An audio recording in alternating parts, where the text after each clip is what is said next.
So we're supporting. President Biden has rejected the latest infrastructure offer from Senate Republicans. But the White House says he'll talk again tomorrow with their lead negotiator, Senator Shelley Moore Capito, in hopes of striking a bipartisan deal. Meanwhile, Democrats are taking steps to go it alone. Joining us now, the man in the middle on Capitol Hill, Democratic Senator Joe Manchin.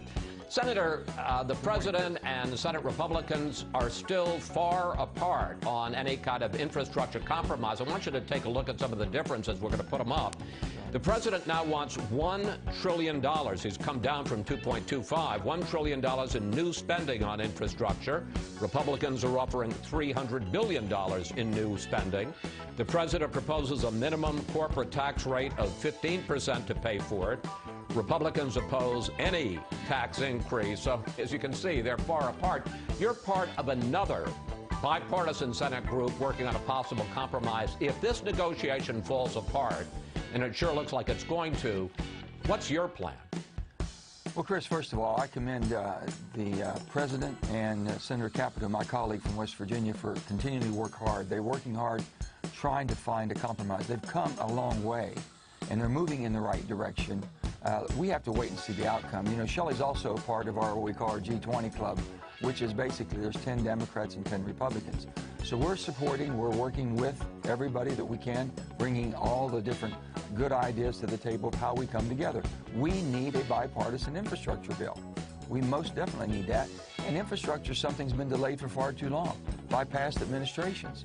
So it's time for us to move forward. There's a lot that's been done with the COVID bills that we put out that basically overlap in some areas of infrastructure, but there's a lot more that needs to be done.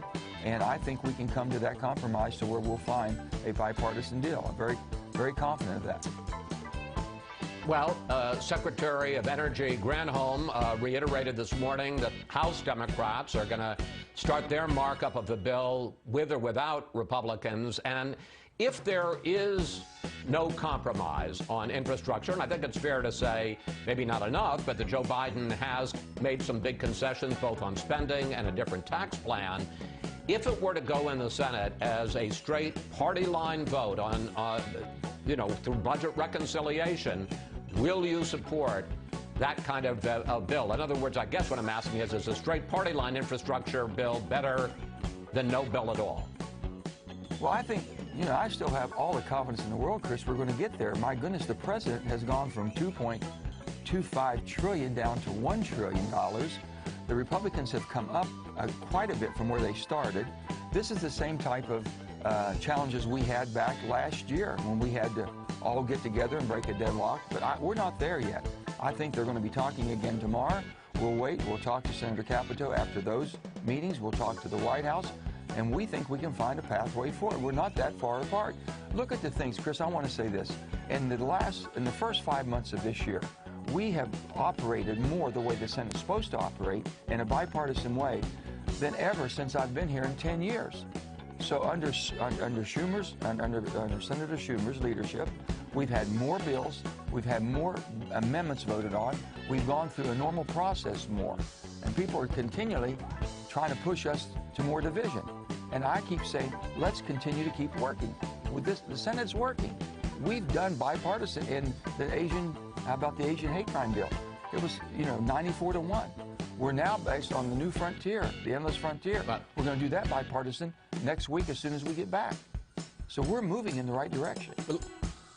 Let me ask you about another issue, voting rights. You're the only Democrat in the Senate who is not supporting S1, the so-called For the People Act, which would be a major voting reform bill. You say it's too broad and too partisan, and instead you support basically a renewal of the 1965 Voting Rights Act, which says that the feds get pre-clearance on any voting right changes in individual states, but you'd like it to apply to all 50 states, not just the states in the South that had a history of segregation. A couple of questions. One, is Chuck Schumer making a mistake in pushing this big bill, the For the People Act, and saying that he wants a vote on it by the end of the month? And two, if he does bring it to the floor, will you vote against that bill? Well, I've been pretty clear on that. I did an op-ed back home in West Virginia that came out today, and laid out my concerns and my preference of what I think would happen. Voting is the bedrock of our democracy. An open, fair, secured voting. We used to go around the world and explain and show and observe voting procedures in a democracy. And now if we can't practice what we preach, and we're going to basically do an overhaul, an 800-page overhaul of the voting rights, or what we call For the People Act. I think there's a lot of great things. I agree in that piece of legislation, but there's an awful lot of things that basically don't pertain directly to voting. So the Voting Rights Act, Sure. Just to put a button on this, you will vote against that bill if it gets to the Senate floor. I think it's the wrong piece of legislation to bring our country together and unite our country, and I'm not supporting that because I think it will divide us further.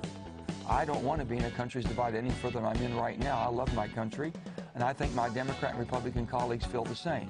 If we continue to divide it and separate us more, it's not going to be united, and it's not going to be the country that we love and know, and it's going to be hard because it'll be back and forth no matter who's in power.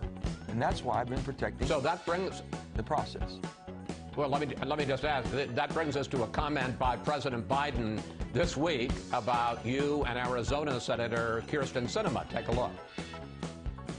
I hear all the folks on TV saying, why doesn't Biden get this done?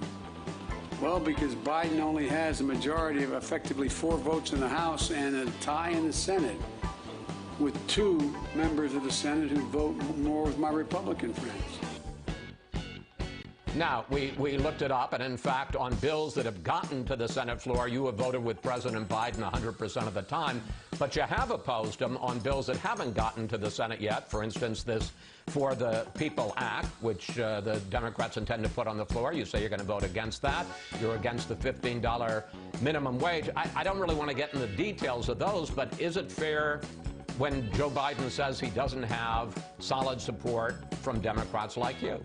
I think that's taken out of content, and I really, on that, I support President Biden and what he's doing and what he's trying to do. No one understands the Senate, the makeup of the Senate, and the challenges that we have as a Senate more than President Joe Biden, who was here over 30-some years. With that, he understands there's got to find a pathway forward. And Joe Biden always could do that. And I know he understands where we are on this, and we're trying to find a pathway. Of course, he has his position. He lays out his proposals. We look at those and we make adjustments accordingly. And that's what we're trying to do. And I think deep down in his heart, he knows we need to bring this country together. So I've said this. I believe Joe Biden is the right person, the right place, at the right time for our country. Now we have to unite together. And that means a little bit of difficulties and challenges, but we'll get through it. We're the most deliberate body in the world. And that was by design. I want to ask you 2 questions Sure. quickly, if I can, Senator Manchin, about that. First of all, you have made it clear, and I'm not going to ask you again, you said that you oppose scrapping the filibuster. The question I have is whether or not, and you say you hope that that'll bring the parties together, the question I have is whether or not you're doing it exactly the wrong way. And hear me out on this. If you were to keep the idea that maybe you would vote to kill the filibuster, wouldn't that give Republicans an incentive to actually negotiate? Because old Joe Manchin's out there, and who knows what he's going to do. By taking it off the table, haven't you empowered Republicans to be obstructionists? I don't think so, because we have 7 brave Republicans that continue to vote for what they know is right and the facts as they see them, not worrying about the political consequences. I believe there's a lot more of my Republican colleagues and friends that feel the same way. I'm just hoping they are able to rise to the occasion to defend our country and support our country and make sure that we have a democracy for this republic of all the people. I'm just very hopeful that I see good signs. We're doing, Chris, more things than ever before. Give us some time. I know everyone's putting deadlines. Got to be done by this, and this. But let me ask you the final question, sir. I mean, let's just take the idea of creating a 9/11 commission to investigate the January 6th insurrection at the Capitol. Republicans blocked that. Senator McConnell, the head of the Republicans in the Senate, says that he's 100% focused on blocking the Biden agenda. Question, aren't you being naive about this continuing talk about bipartisan cooperation? I'm not being naive. I think he's 100% wrong in trying to block all the good things that we're trying to do for America. It'd be a lot better if we had participation, and we're getting participation, but when it comes time to final vote, I disagree with Leader McConnell on this, the minority leader on this issue, that he puts politics before the policies that I think we need for our country. I'm going to continue to keep working with my bipartisan friends, and hopefully we can get more of them. I can tell you this, in 2013, at that time, Harry Reid, the leader of the majority party, the Democrats, basically the nuclear option, which did away with the filibuster on appointments and district and circuit judges. Come back to 2017, then we had Leader McConnell at that time in the majority, and he did away with it for the Supreme Court. So what goes around comes around here. They all understand that, and there were 33 Democrats in 2017 that signed a letter to please save the filibuster.